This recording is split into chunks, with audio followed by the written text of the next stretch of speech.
Lords, what influenced me to look positively at a number of amendments in this group and also to move Amendment 150 was, in fact, that some jurisdictions that have assisted dying legislation explicitly prohibit doctors from initiating assisted dying discussions.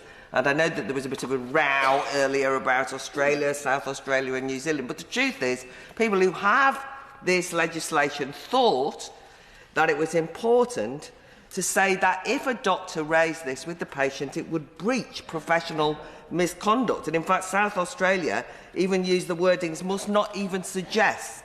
It's quite hard.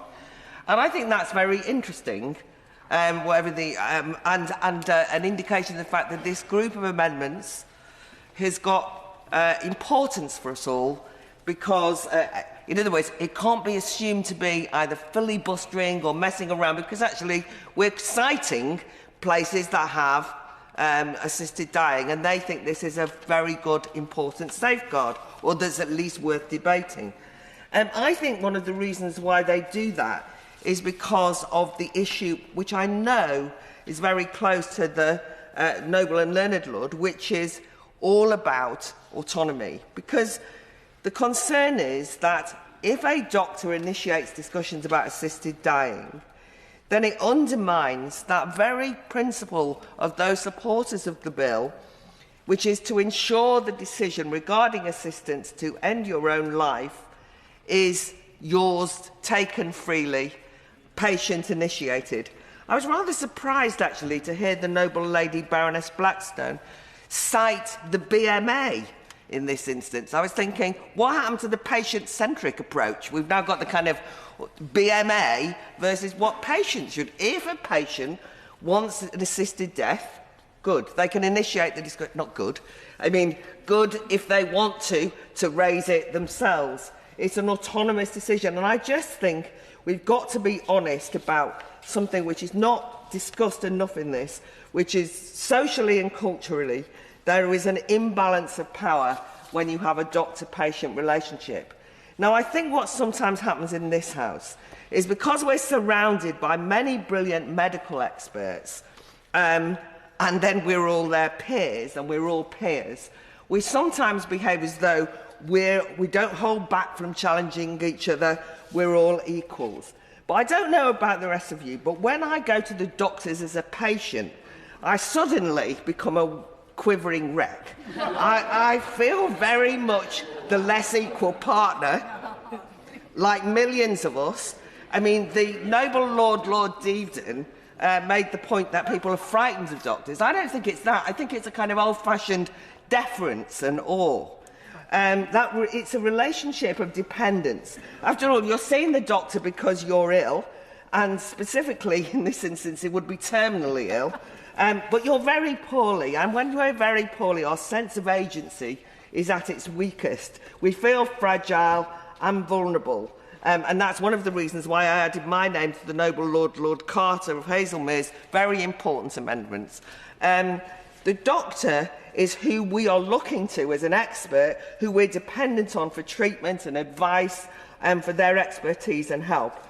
And that awards considerable moral social authority to the doctor and considerable influence over an ill person's medical decisions. So, to be honest, if a doctor raises assisted dying, patients may interpret that as an implicit recommendation about, well, for example, what faces them in handling the illness. I mean, is it a suggestion that the suffering will be intolerable if a doctor raises it? Even it might be a comment on the value of one's life at this phase in your life. Patients could well hear this, as the noble lady Baroness Campbell of Surbiton explained, something like "you're better off dead." And that might be the worst case, but even if we heard it as "we recommend," if you go to the doctor, they say, "Have you thought about assisted dying?" You think, "Oh my goodness, they're recommending it." It's certainly not an impartial intervention, because doctors typically don't suggest courses of action that they believe are harmful, so when it's raised, we'd understandably assume it's a suggestion in our best interest. And I think that causes real problems. I'd just like to commend, by the way, if that's true in general, I would like to suggest that the points made by the noble Baroness Monckton of Dallington, so movingly, passionately, powerfully put, is that those people who have Down syndrome, who want to keep people happy, if they hear that suggestion, I'm putting it very badly, it's an abomination that that's even there on the possibility list. I really would like to hear the noble and learned Lord at least concede that point, if nothing else today. That would be worth coming for. Yeah. Because it was so moving to hear the contribution from Baroness Monckton and everything that she said, and obviously the points that others have made about the words that people may hear, including people with learning disabilities. And I was reflecting on the evidence that we heard at the Select Committee from the National Down Syndrome Policy Group. And it's not just the words that people may hear, it's also what they see in front of them. And in particular, which was really striking and I hadn't thought about, was the uniform of someone that may be in front of you, the doctor that's having that conversation. And even the uniform could suggest a position of authority and something that someone with a learning disability should show acquiescence to. And I thought that should be that's something for us to consider in the light of all these really important amendments. Thank you. I think that was very helpful. So when I see a uniform, I get a bit quivery as well. I don't want, as we've gathered, doctors... We're obviously at time in the day, right? I don't want doctors to initiate raising assisted dying at all as a healthcare option. But if they do, I don't want there to be any linguistic whitewashing. If I can just quote, unusually, Sarah Wootton here, who is the Chief Executive of Dignity in Dying.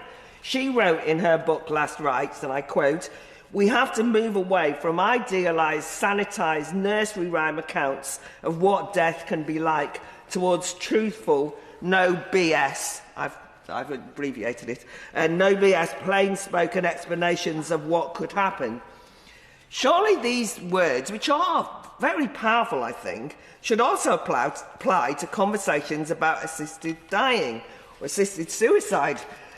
Let's ensure that if a doctor is to raise it with patients, then there shouldn't be any attempt to hide behind idealised, sanitised nursery rhyme accounts of what assisted death would be like. And I think that's why I was particularly keen to emulate this no BS approach, which is why I added my name to Amendment 160 in the name of the noble lady Baroness Lawler, that ensures that in any discussion a doctor initiates, they make it clear what's being suggested, i.e. this is about ending this person's life. I mean, it's you know, if a doctor said to you, would you like a dignified death, that might all sound very appealing. If they say, would you like me to give you a lethal drug that means that you can take your own life, it might suddenly feel a bit different. And I do think that we do need genuinely to say what it is we're talking about it. And I think there's similar concern raised in the noble Baroness Fraser of Craig Maddy's 167 is also very important.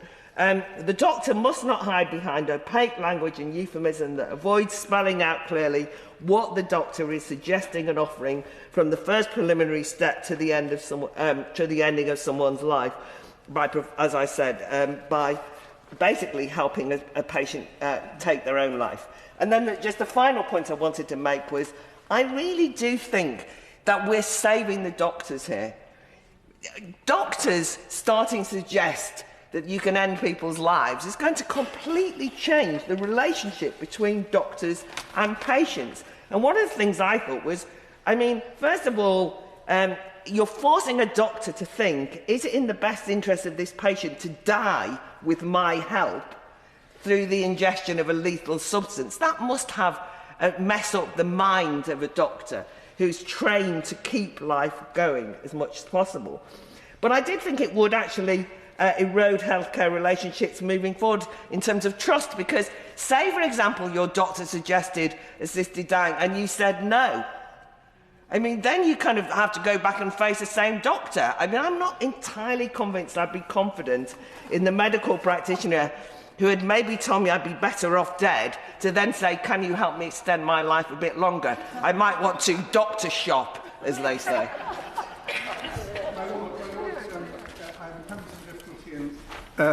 imagining the noble Baroness Lady Fox as a quivering wreck, but if that's how she feels, well, you can imagine what it's like for most of us when we face our doctors. So I think the point is made very strongly. There's so many good